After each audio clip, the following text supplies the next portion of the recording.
dedicar um estudo a Maria, Maria no Antigo e no Novo Testamento.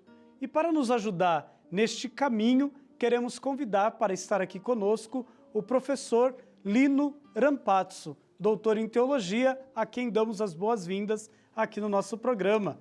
Bem-vindo entre nós, professor Lino. Muito obrigado. É uma alegria sempre acolher pessoas aqui que nos ajudam a entender os inúmeros personagens das Sagradas Escrituras e que também nos inspiram nesta vocação que temos de discípulos e missionários do Senhor.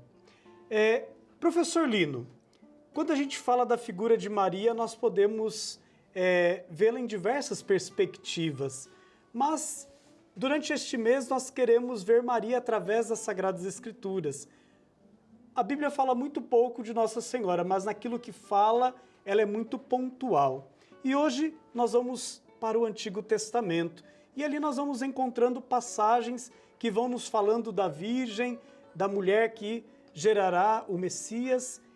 Eu gostaria que o senhor pudesse refletir um pouco conosco aquela passagem de Isaías 14 que diz: eis que uma virgem conceberá e dará à luz um filho. Como entender esta profecia? Esta profecia é citada pelo evangelista Mateus. Então vai ser entendida na teologia de Mateus, que se dirige para cristão de origem judaica. Então ele quer mostrar que aquele que foi anunciado no Antigo Testamento agora está presente. E não é só este texto que o Senhor está citando, eis a Virgem conceberá, que é o primeiro que ele cita. Tem outros textos do Antigo Testamento, ele pega fato do Antigo Testamento e interpreta na nova situação do Novo Testamento. Por exemplo, os magos perguntam onde vai nascer o rei dos judeus. E vão consultar os escribas de Jerusalém. Vai ser em Belém, terra de Judá, porque aqui assim escreveu o profeta Miqueias. Então, Miqueias fala do Messias que vai nascer, da descendência de Davi, mas isso vai ser aplicado agora que ele nasceu. O José vai no Egito e depois sai do Egito. Então, é a citação do profeta Oséias, que diz: do Egito chamei meu filho. Oséias falava de Israel, mas o perfeito Filho de Deus é Jesus Cristo. Então, outro fato, tem o massacre dos inocentes. E daí tem um texto do Antigo Testamento de Jeremias que diz, diante da deportação dos judeus que vão para a Babilônia, Raquel chora sobre os seus filhos. E daí isso é aplicado em Mateus com o massacre dos inocentes. Então, o texto que o Senhor está citando de Isaías 7, eis a Virgem conceberá, tem que ser interpretado nessa perspectiva de Mateus. Das outras citações, e verá também as outras, por exemplo, o Sermão da Montanha, Jesus é o novo Moisés.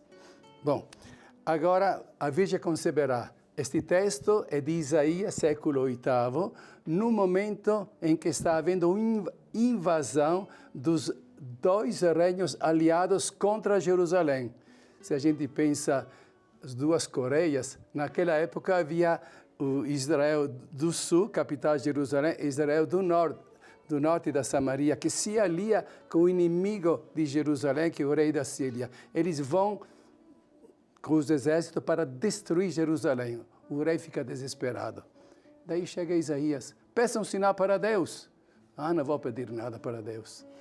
E o profeta diz: apesar de vocês não terem fé, Deus permanece fiel. E eis que Alma em hebraico, é a jovem mulher do rei, que vai ficar grávida e dar à luz um filho, que será chamado Emanuel, Deus conosco. Assim continua a descendência de Davi. Tudo bom. Passa o tempo, este texto é traduzido para o grego. É a famosa tradução dos 70, porque em Alexandria moravam muitos judeus que não falavam mais o hebraico, falavam o grego, e eles queriam ler a Sagrada Escritura. Este texto é traduzido, só que a palavra alma é traduzida em grego com partenos, significa virgem. É um novo significado que Mateus vai dar. Se Deus, na antiguidade, com Isaías, garantiu esta descendência e chamou aquele que devia nascer o Deus conosco, mas o verdadeiro Deus conosco, este Jesus que está nascendo. Não sei se consegui responder. Bem interessante. E essas profecias, elas vão alimentando a esperança do povo de Deus. Do povo de Deus, especialmente o povo de origem judaica. Então, nós podemos perceber uma diferença entre a perspectiva, por isso falamos o Evangelho segundo Mateus, segundo Lucas, segundo Marcos. Então, Lucas escreve mais para pagãos e Mateus escreve mais para judeus. Claro que a especificidade, né, de cada evangelista, né, que anuncia para as diversas parcelas que dependendo são chamadas. Dependendo os destinatários. É interessante. Professor, existe também as profecias aí no Antigo Testamento, e sobretudo Isaías, que vai resgatar a figura do servo do Senhor. Vai aparecer essa passagem. E Maria, no Novo Testamento, usa a mesma expressão para identificar o quê? A missão que recebeu do mensageiro de Deus. Eu sou a serva do Senhor. Isso seria já algo recordando de alguém que viria para contribuir com essa história da salvação no Novo Testamento? Permite-me homenagear um ilustre redentorista, o Padre Hering. Quando fala do servo de Javé, 4 cânticos do servo de Javé, ele escreve no livro Livres e Fiéis em Cristo, que é o texto mais sublime de todo o Antigo Testamento. E o senhor que é liturgista sabe que estes textos são lidos exatamente na Semana Santa. Então, o servo que sofre para salvar o mundo.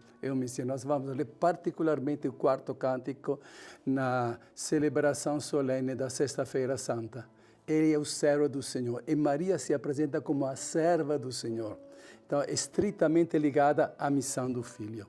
Então, muito interessante esta referência, mas, se permite, gostaria de colocar como premissa, por incrível que pareça, a introdução da Carta aos Hebreus, que fala das manifestações de Deus aos poucos.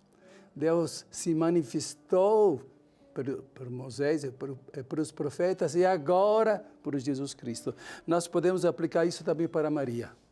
Maria é manifestada já a partir do Antigo Testamento, aos poucos. E podemos começar com o assim chamado proto-evangelho, o primeiro alegre anúncio da salvação.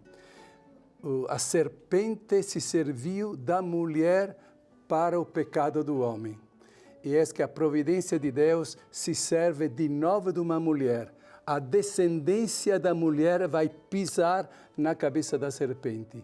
Eu porei inimizade entre ti e a mulher, entre a tua descendência e a descendência dela. É a descendência dela que vai esmagar a sua cabeça.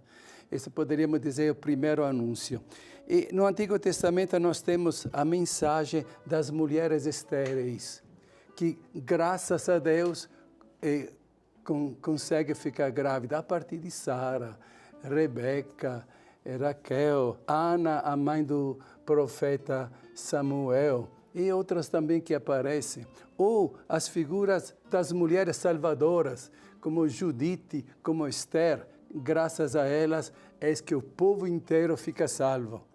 Então temos todas estas, e nós podemos reler os textos do Antigo Testamento à luz do Novo Testamento e interpretar como fez Mateus, que citamos antes. Aqui no santuário tem um painel muito interessante, que Maria está colocada ao centro, mas ela está ladeada por muitas mulheres que a precederam na história da salvação. Com certeza. Nós podemos dizer que Maria, ela completa esta fileira de grandes mulheres que contribuíram com o anúncio da chegada do Messias? Com certeza. O Antigo Testamento prepara um novo. Também a figura de Maria é preparada pelo Antigo Testamento.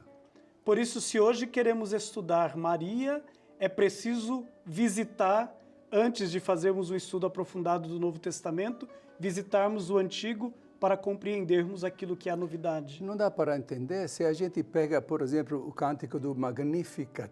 Tem citações do Antigo Testamento, especialmente o cântico de Ana, a mãe de Samuel, quando finalmente fica grávida.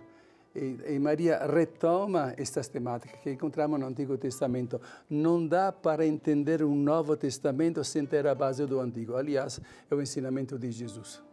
Muitos daqueles que nos acompanham aqui, professor Lino, certamente têm as suas devoções marianas. Todos nós temos aqueles títulos marianos dos quais somos mais próximos, né? A quem recorremos, né? Maria, nos seus diversos títulos. Olhando o Antigo Testamento, toda esta prefiguração, né, da vinda de Maria, a sua contribuição na história da salvação. Como estes textos nos ajudam a viver uma devoção que nos faz ainda mais discípulos e missionários de Jesus Cristo? A palavra-chave para nós é a fé. E fé é acolher a palavra de Deus e confiar em Deus que nos salva. Então, nestas mulheres que preparam a figura de Nossa Senhora, nós temos esta atitude de acolhida da palavra de Deus, de confiança diante daquilo que humanamente é impossível. Podemos pensar na figura de Judite, que está, pelo menos nas nossas Bíblias católicas, então parece que está desmoronando tudo, mas ela confia em Deus. E graças à fraqueza desta mulher, interessante, a mulher seria o símbolo da fraqueza e Deus se serve da fraqueza da mulher para salvar o homem. Penso que de toda esta mensagem, até hoje que se fala muito de feminismo, eu penso que a Sagrada Escritura nos ajuda a entender corretamente o feminismo e como Deus ressalta o papel da mulher também na salvação do homem. Professor Lino, falar de Maria, podemos passar aqui a noite toda, mas nós agradecemos essa sua primeira participação no nosso programa e na próxima semana estaremos aqui juntos para estudarmos Maria no Novo Testamento.